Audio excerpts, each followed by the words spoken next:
Hi everybody, this is Dark Storm Comic Reviews here, and today I thought we'd do a different video like last time, where instead of talking about comic books, I would rank all the new Spider-Man movies, including the new one that came out.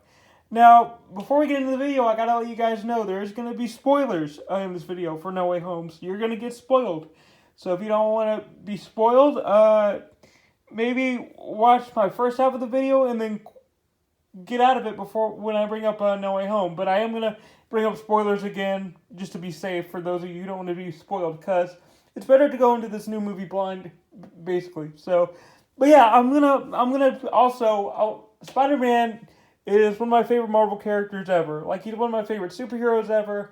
He's the first comic book character I started reading, and the first comic book character I really got into. And I really grew to like the character and his his rogues gallery, and I got like tons of Spider-Man comics. So, and the reason why I got into the comics is because of these movies, the original Spider-Man trilogy, Tobey Maguire films, which in my opinion are some of the best superhero movies and movies ever made. Like, they're just really, really good movies. And yeah, these movies right here, these movies directed by Sam Raimi, the original Spider-Man trilogy with Tobey Maguire, is the reason why I got into comic books in the first place. Without these movies, I wouldn't have gotten into the comic books. Well, the movies and the Spider-Man video game for the PS2. Like the original one, based off the movie, where you got to like swing around the city and beat up bad guys. The video game and this movie, these movies are what got me into the comic books. So, basically, thank you, Sam Raimi. Thank you, Tobey Maguire. If it wasn't for these movies, I would not be into comic books probably today. So, yeah, just thank you, Sam Raimi. Thank you, Tobey Maguire, and thank you everyone involved in these movies. Pretty much, yeah. So yeah, I'm gonna start ranking these movies, and we're gonna go from best to worst. Now, yeah, I know my opinions aren't gonna match with everybody's, and if you're mad at the choices that I picked, well, for my ranking, well, I mean, you're just gonna have to find some way to get over it, I guess, because this is my opinion, and yeah, so, or just, get off the video. There's tons of other ranking videos. If you don't like what I have to say, just get over it and go to a different video. So yeah, that's what I'm gonna say to that. So, but yeah, if you have different opinions, please comment. I'm not gonna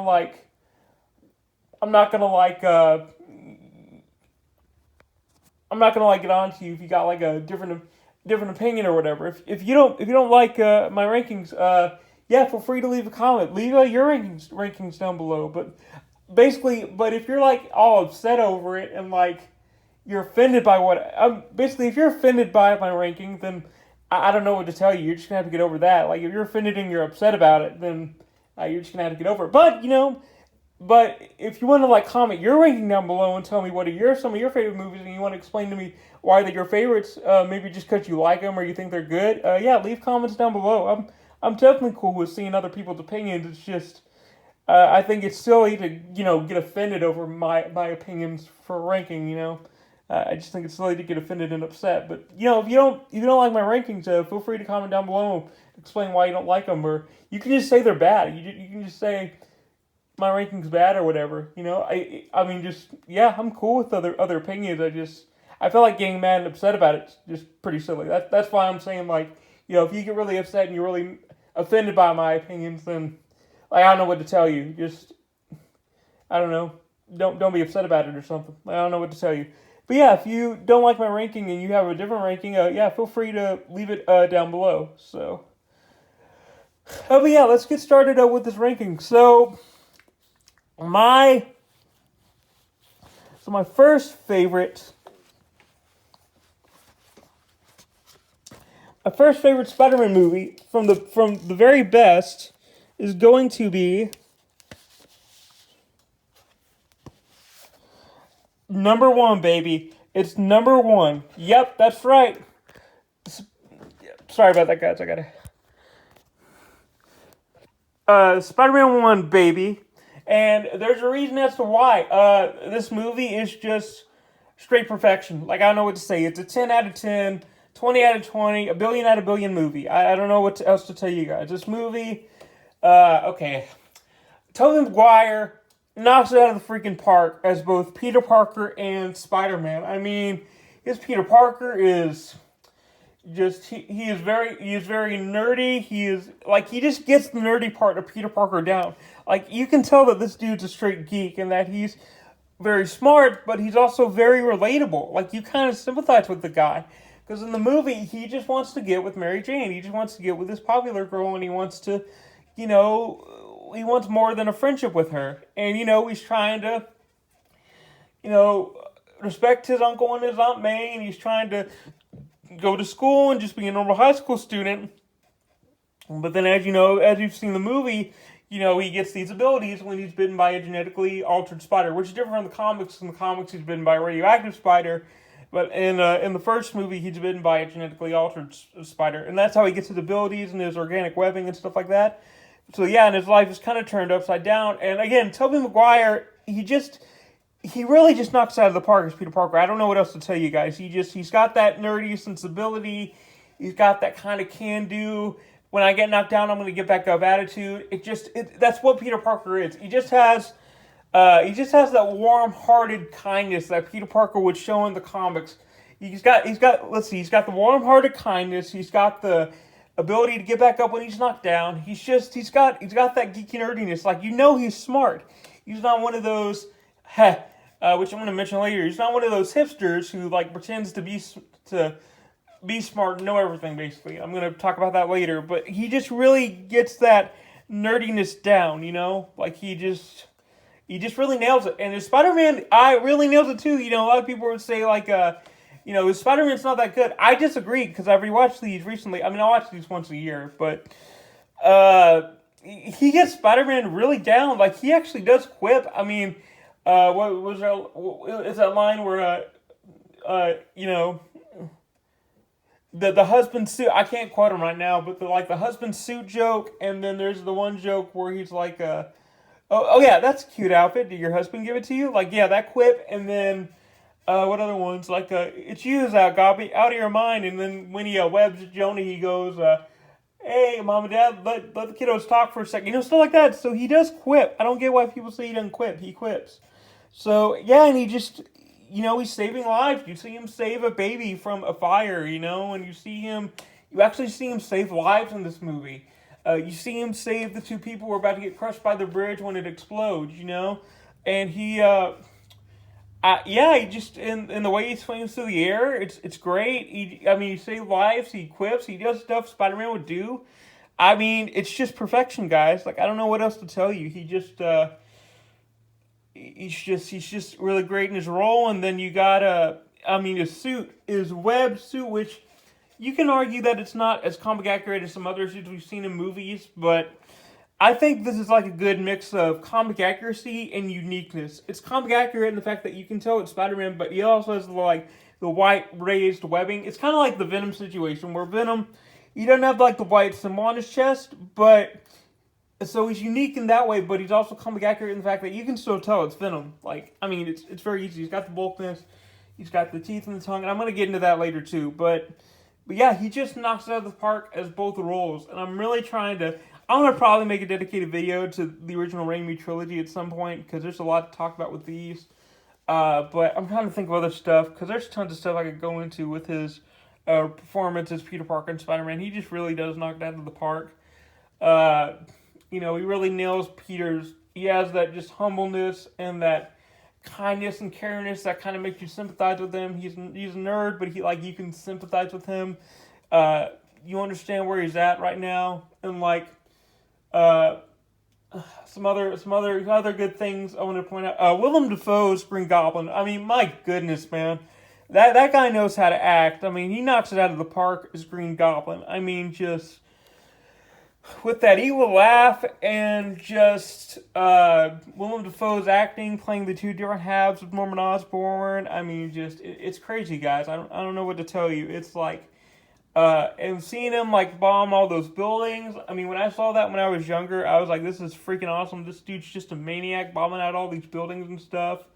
Just trying to take what he wants and everything. I mean, it's crazy. He's just bombing everything, and it's just really, really cool. And he's just really menacing and he's really intimidating. He really is a bad guy. That's what I like about him. He really is a bad guy. When Norman goes into that darker half, he just really plays up the role. And there's also that scene where him and Spidey are on the roof and they're just like of a building and they're just chilling. I love that part so much, where it's just like Green Goblin's like talking to him like a bro, and it's really cool. I dug that a lot.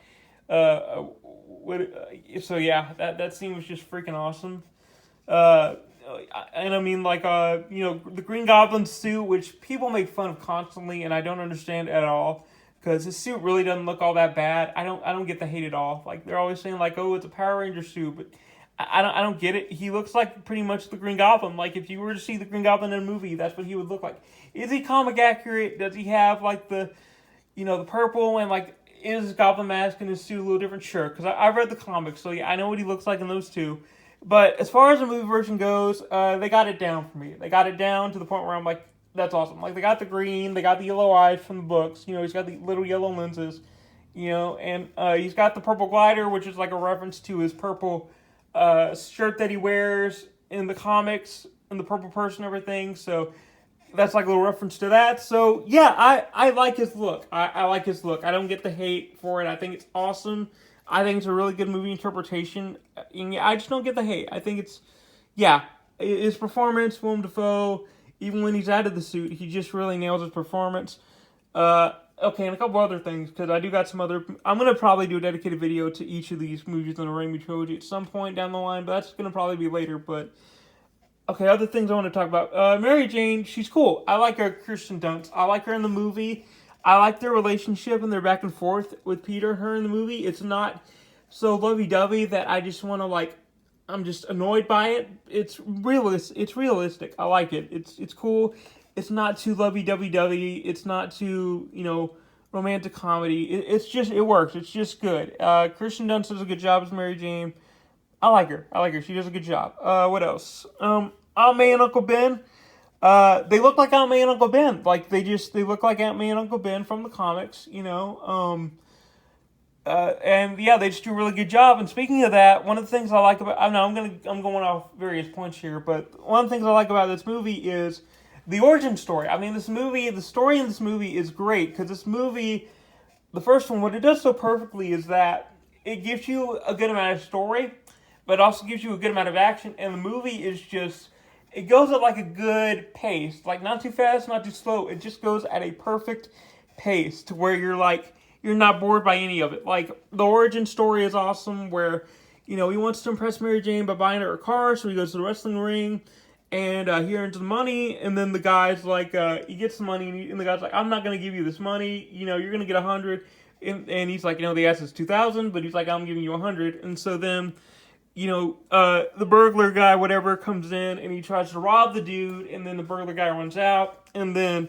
and they're like, stop him, and the burglar guy escapes, and the guy who didn't pay him comes out, and he goes, why'd you let him get away with my money? And, Toby's like, well, that's just not my problem, and he leaves, and, he actually responsible, just like in the comics, but I think in the comics, it's like for a television show or something, but it's for like he does the same thing. I think he's trying to get famous with in the comics, I think he's trying to get famous with TV, so he's trying to make himself, marketable on TV and stuff. I think these were in the early 60s comics. I don't remember, but it does follow the comics in that way, because he acts irresponsible, and then when he does, his uncle dies due to his irresponsibility.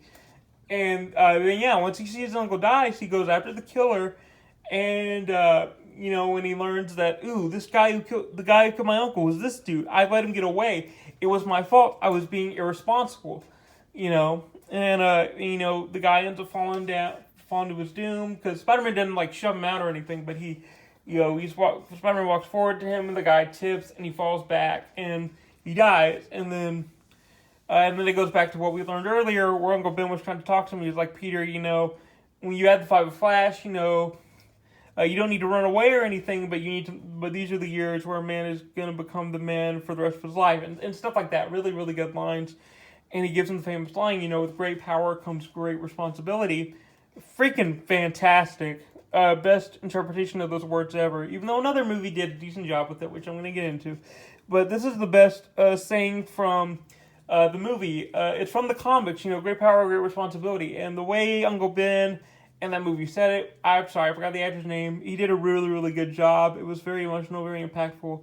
And, Peter gets on to him for it. It's like, are you think I'm going to turn into some kind of criminal and all that stuff? And they get into an argument. And so basically, because Peter was irresponsible and he let his uncle's killer, shoot him and stuff, because he didn't help the guy with the money thing.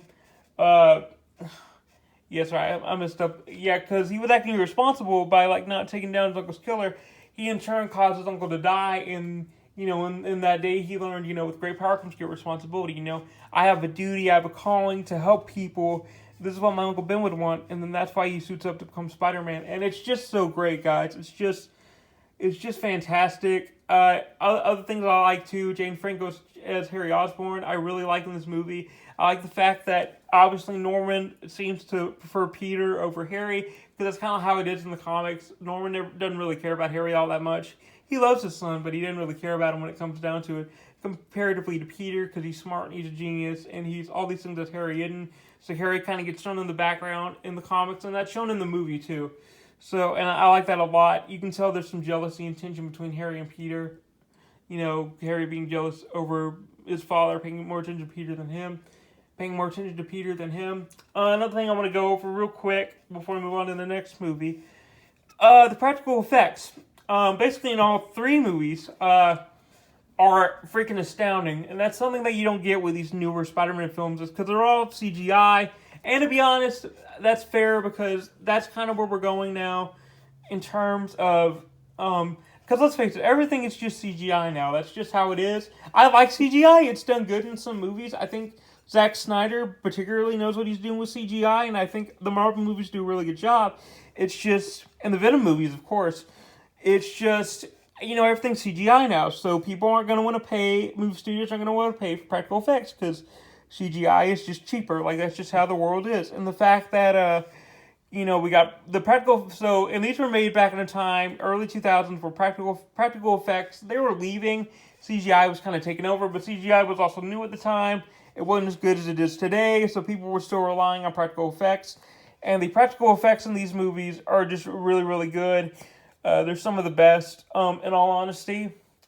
Particularly with, the fight scenes between Spider-Man and Goblin. The fist fight at the very end is one of the best fights I've ever seen in a superhero movie or movie ever. The effects are just astounding. Willem Dafoe beats the crap out of Spider-Man in this, and then you got all the building explosions. Those are all real.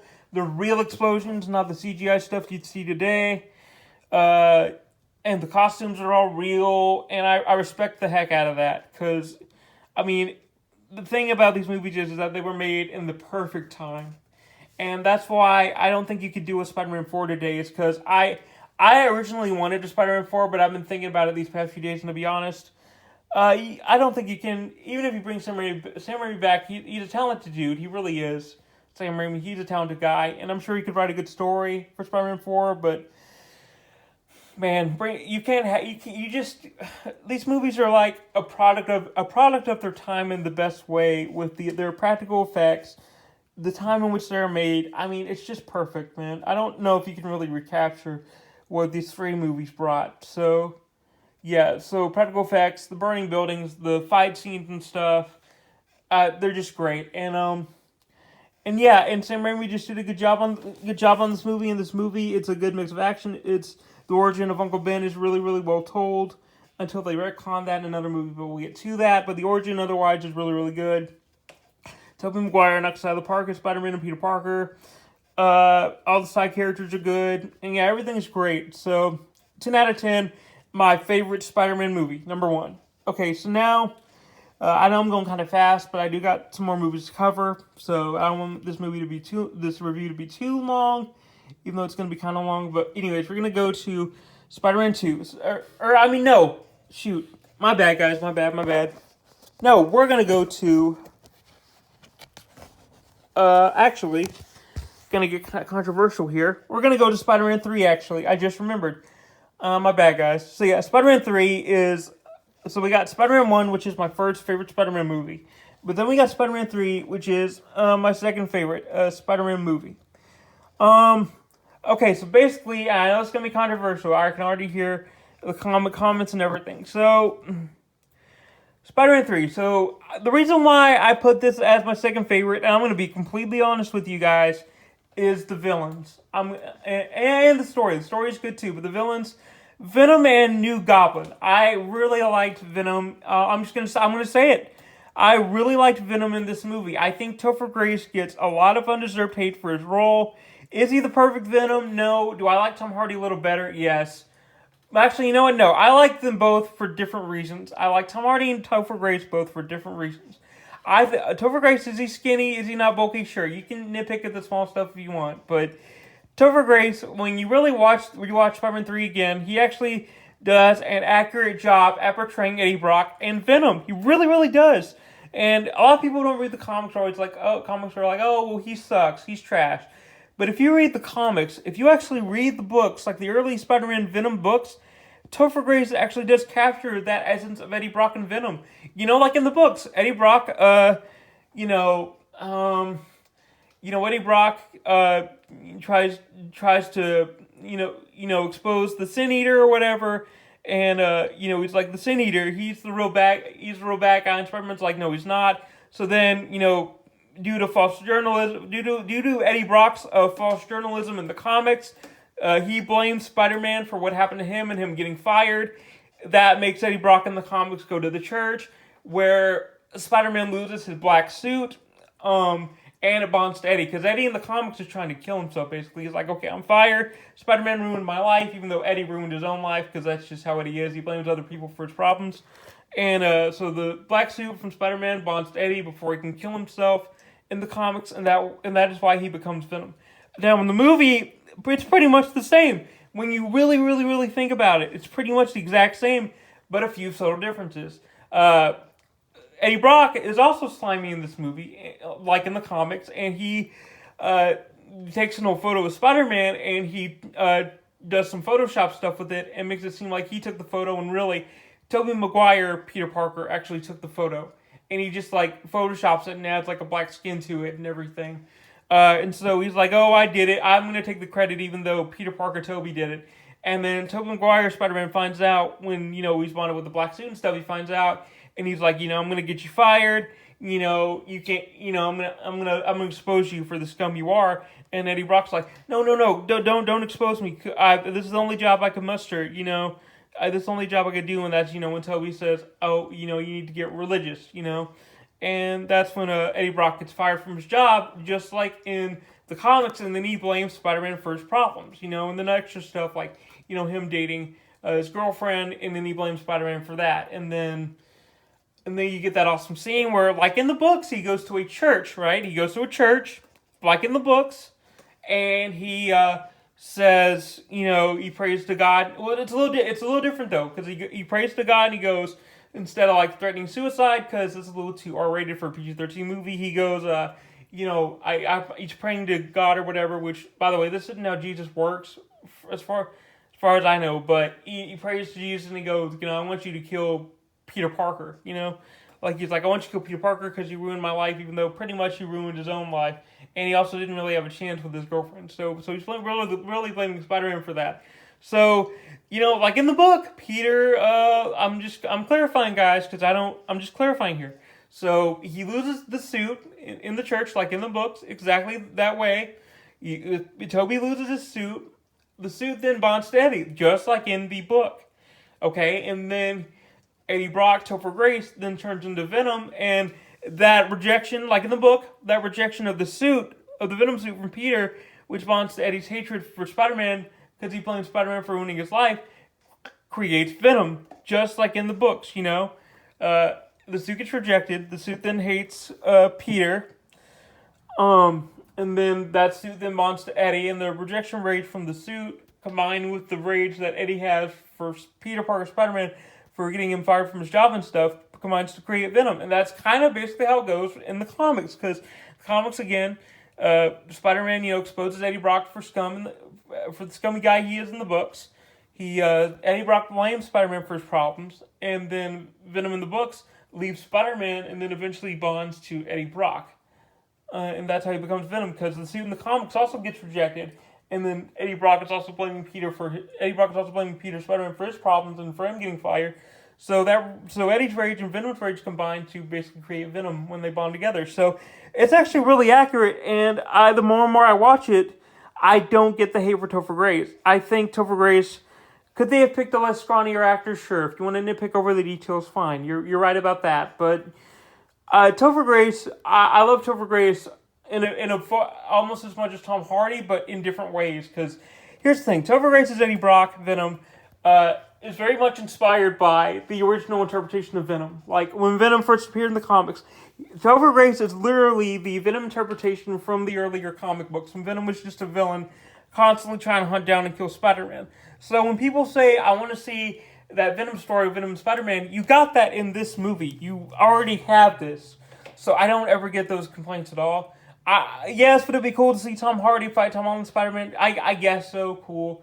But we already got that in this movie. If you want that story from the comics, go watch Spider-Man 3. You got this already.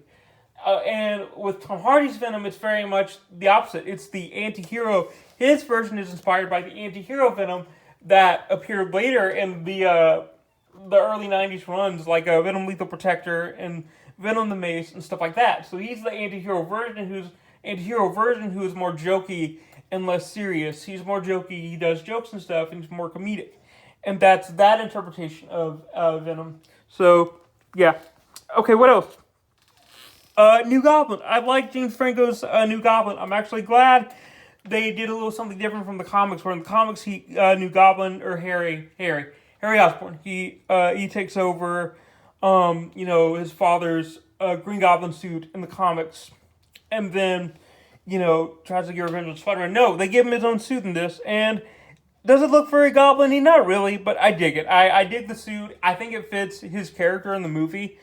And I like New Goblin. I like the whole idea of him finally getting revenge for his father, because I got this book called Spider-Man, Son of the Goblin or whatever, and it details all the stories where Harry's trying to get revenge on Peter for trying to, for thinking that he killed his father, basically, just like in the movie. So in the movie, they kind of follow that in the comics where, Harry's trying to get revenge on Peter for him thinking that he killed his father. And they do that in the movie, and it's fun to see. It's really, really fun to see, and I love it. Because the Green Goblin is one of my favorite villains of all time, and then you go to Venom and then Carnage. I love the Green Goblin, and seeing Harry take on the Goblin Mantle and try to get revenge on Spider-Man, it's just great. I love seeing it. It's awesome. Could they have dedicated more time to it? But yes, but this movie had a bunch of stuff in it. And it was awesome, man. I loved it. I love seeing Harry go after Peter Parker Spider-Man, because we got that bit. We did actually get a bit of build-up in Spider-Man 2 at the end of it. At the end of Spider-Man 2 for when Harry puts on the Goblin suit and he goes after Spider-Man and the tension building. And I dug it. I really, really did. And there's something else I wanted to cover. Okay, one thing I really, really, really want to talk about, which is a complaint I see all the time. The whole Harry getting amnesia thing. People are like, oh, that's dumb, that's a plot contrivance or whatever. And if you look at it from a movie, I guess I can see your point here. But the amnesia thing, for those of you who don't know, because I know some people probably don't read comic books, that actually happened in the books. Harry actually does end up fighting Spider-Man in the Green Goblin suit in the comics. They do a battle, he gets amnesia, and he completely forgets. In the comics, guys, this happens. Harry is fighting Spider-Man in his Green Goblin suit. They have a fight together, and in the comics, he gets amnesia. And he forgets everything about being the Green Goblin and all that stuff, and him and Peter just go back to being buddies, just like in Spider-Man 3. And it isn't until later, just like Spider-Man 3, where he starts to remember that he was the Green Goblin, and then he starts trying to attack Spider-Man again. So, the amnesia thing, funnily enough, is actually accurate to the books. So I do not have a problem with this at all. Because this happened in the books where he gets the amnesia, he forgets he's the Goblin, and then he remembers later on that he's the Goblin again. And everything's cool with him, Peter, and then he remembers, and now it's back to fighting again. So that's accurate. So I don't get again, I'm not a movie buff, so maybe if I were a movie experience guy, I'd be a little more mad about it, but I'm a comic book guy, mainly. So for me, it's accurate, and I'm cool with it, so I don't really get the hate for that. Um. Oh yeah, what else? So anyway, Spider-Man 3 I actually do really like from a story perspective. It is choppy in some aspects, I'm not gonna lie, and I do got a big problem with this movie, but I still love this movie. I'm gonna be completely honest. I love Spider-Man 3 just as much as any of the original movies in this trilogy. Wholeheartedly, I do. Uh, I love the fact that Toby, in the last movie, in the first movie, it's all about his origin. Then the second one, which I'm gonna get to, don't worry, it's about him trying to live two different lives as Spider-Man and Peter Parker. And now this one, it's like he gets an ego boost. His ego like takes him over, and he becomes a selfish. Pardon my language here, kids. I'm gonna say he just becomes a jerk. He becomes a self-absorbed jerk in this movie. He lets his ego take over him, and he's just loving the fact that he's Spider-Man to the point where he's kissing, making out with another girl, and he's forgetting all about MJ. Um, and yeah, so his ego just takes over him, and he becomes a complete jerk, and it's very interesting to see. It's very very good, interesting, and it goes along with this trilogy where, again he has his origin where he's Spider-Man. Um, he's learning with great power comes great responsibility and all that stuff. And then the second one, he's like, how do I balance this life as Peter Parker and Spider-Man? It's really tough. And this one, he just lets his ego get over him. He's like, yeah, I'm the best there ever was, never will be. Kind of like that. And that's only compounded with the black suit, which when he wants the black suit, which I really like the introduction of the black suit. It's really, really good, and it makes sense, and it's simple, and it gets straight to the point. I mean, come on, guys. You can't expect the Secret Wars thing to really be in this movie. That'd just be a lot to put in for one film. So I'm happy that Sam Raimi just was like, okay, it's on an asteroid, it's from space. Here you go, here's a symbiote, and we're good. So very simple, very straight to the point. The suit then bonds with Peter later on, and the black suit, I'm just gonna say it, looks freaking amazing. The black suit looks freaking awesome. I love the black suit. It's slick, it's awesome looking, it's so good to see in live action, and it's bonded to my favorite Spider-Man actor. I freaking love it. I freaking love the black suit. I freaking love the Sandman battle with Spider-Man in the black suit. It's freaking amazing. Sandman. Okay, so Sandman, he's probably my least favorite character in this movie. I really like his story in this. Sam Raimi knows how to make even villains that I'm not interested in. He makes Sandman relatable by, him wanting to save his daughter. He wants to, save his daughter and stuff like that. And wants to have a better life for her. And he really, really get into his character. Really good character. The problem is, and this is the big negative I have against this movie, and I do have another nitpick I'm going to go into too, but the big negative, which I still love this movie. This movie is awesome. I love this movie, but the big negative I have is the retcon with Sandman being Spider-Man's Uncle Ben's killer instead of the guy that we saw in the first movie. And that just does not sit right with me. It works because Sam Raimi is so good at what he does. So at the end, it does kind of work, and they get that music going up, and you're kind of like, yeah, I'm down for this. But at the same time, it doesn't work because when you think about it, it really does it really does mess with the fact that of him becoming Spider-Man, and since that guy in the first movie apparently isn't his uncle's killer anymore, it's kind of like, I don't know, like he basically did that for nothing. He basically took out that guy, or the guy fell basically for nothing. He put on the suit for nothing to go after a guy who didn't even kill his uncle. It's like, so yeah, that doesn't sit right with me. I don't like that at all. I do kind of like it, but I really don't at the same time. It's hard to explain. A nitpick I have with this movie is one scene where Peter hits Mary Jane. I think that's a little too far. Like, even the kissing the other girl is a little too far, but hitting her was a little too far. Now, I know it's going to surprise you guys, but Peter has hit Mary Jane in the comics before. It's not just this movie. There was the Clone Saga where he actually did punch Mary Jane in the face, which is very out of line for his character. I don't know what the writers were thinking with that, but he's done it, though, so you can't just say it was in this movie. It was in the comics also. But yeah, he hits Mary Jane, and that's a little too far for my taste. I get it, he's bad and he's evil, and they want to illustrate the point, but that's a little too far for me. But yeah, other than that, everybody's good in this movie. Everybody's pretty good in this movie. The movie's kind of choppy, but I dig it. I like the black suit. I like New Goblin. I like the fight that him and Harry have. later on in the movie. I don't give a crap about, I know people always talk about the dancing and stuff. That doesn't bother me at all. I'm cool with it. Like, I don't really get to see the big deal.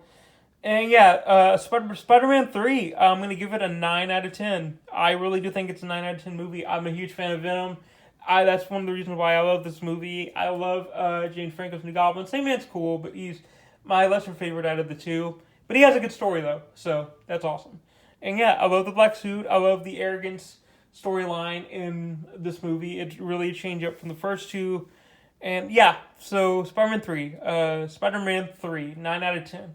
Now we're going to get to Spider-Man 2, which is, you got my first favorite movie. I want to reiterate, my first favorite movie, my second favorite Spider-Man movie, and then we got my third here. So, and the reason why I put this at third, here's the thing. This movie, I'm going to get into the positives right now, because this movie is awesome. It deserves all the praise it freaking gets, just like the rest of them. This movie has the best story out of the two films, by far. Like, it really does dive into struggling with the duality of Spider-Man and Peter Parker, and how the balance of those two lives can be a struggle. It can be a struggle. Like, you just see.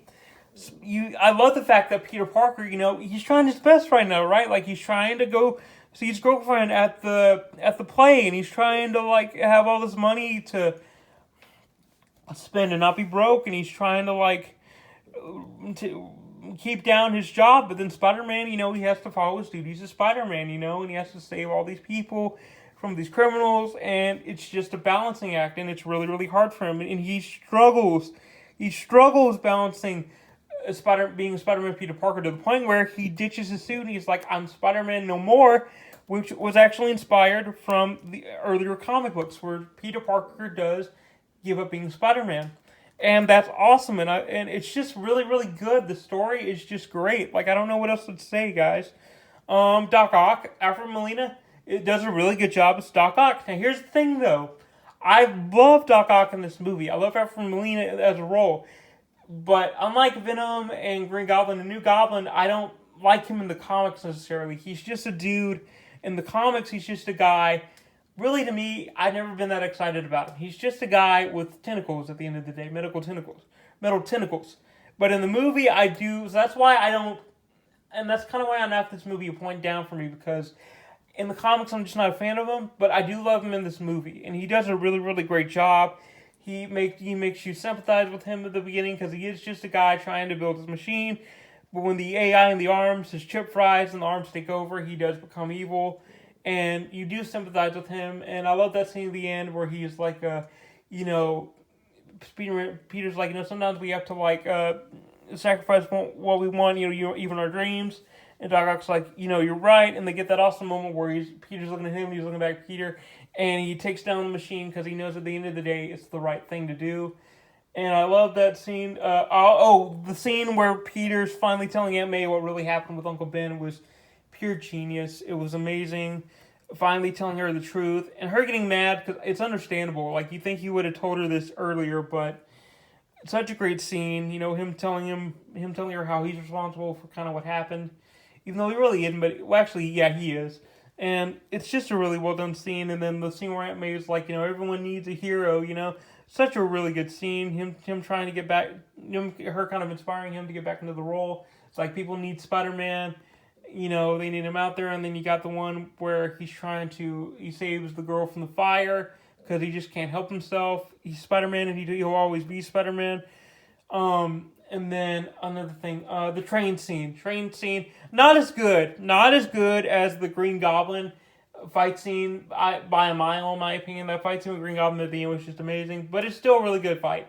Train scene with Doc Ock is really, really good, and it's fun to watch. And that scene where Peter's saving the train is just so iconic. I mean, that's just such an iconic scene, saving all those people, and then the people are looking over him without his mask on and stuff. Such an iconic scene.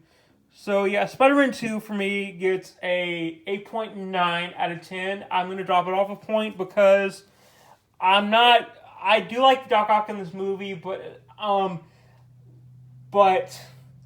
still don't consider him, like, out of the villains we've seen in these movies and in the comics, compared to Green Goblin, Venom, and New Goblin, I don't think he's up there with them, but I still do like him. And also, sorry guys, particularly with the first movie where I thought it had a good mix of story and action, this one is very much story. So there's action in it, but it's very story focused. It's very, very story focused. And it tells a great story. I'm not trying to miss this. It tells a freaking great Spider-Man story. But the problem is, I'm the type of guy who kind of likes a mix of both. I like a mix of good story and action. I feel like that's what this first one does. The second one is very story-driven. So I'm just not going to down a point. That doesn't mean I don't love it. I do love this movie. I just prefer, 1 and 3 a little more. So Spider-Man 2, I'm going to give this movie an 8.9 out of 10. I'm going to just drop it off a point from Spider-Man 3. But yeah, I'm going to make a part 2 to this because my hand's kind of honestly getting kind of tired from on the phone. So we're going to do a part 2. But that's my first 3 Spider-Man rankings, covering the Rami trilogy and every movie altogether.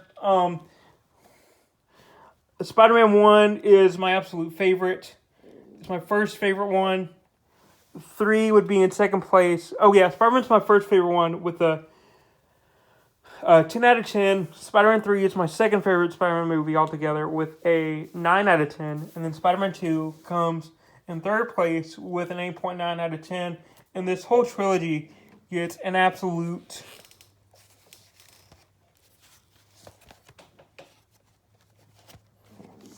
Yeah, hold on. I did that wrong. Gets an absolute 10 out of 10. 20 out of 20, 1,000 out of 1,000. This trilogy is just perfect in every way. All 3 movies are perfect in every way, honestly. You just can't do this again. Like, this is the definitive Spider-Man movie live-action trilogy right here. And you can have different opinions, that's fine. But for me, it ain't going to get any better than this. So, I think I'm going to make a part 2 to this because my hand is getting kind of tired. So, maybe in a few minutes, I'm gonna cover my next Spider-Man movies with my rankings. Because we covered, my first 3 favorites ranking from best to worst. Spider-Man 1, Spider-Man 3, and Spider-Man 2. And then we're going to go on to my next ones. So... This is a Dark Storm comic reviews, and you're going to see my next video really, really soon. So, probably in a few minutes or so. But my hand's getting tired, so I got to let it rest. So, I'll talk to y'all in a little bit. See you later.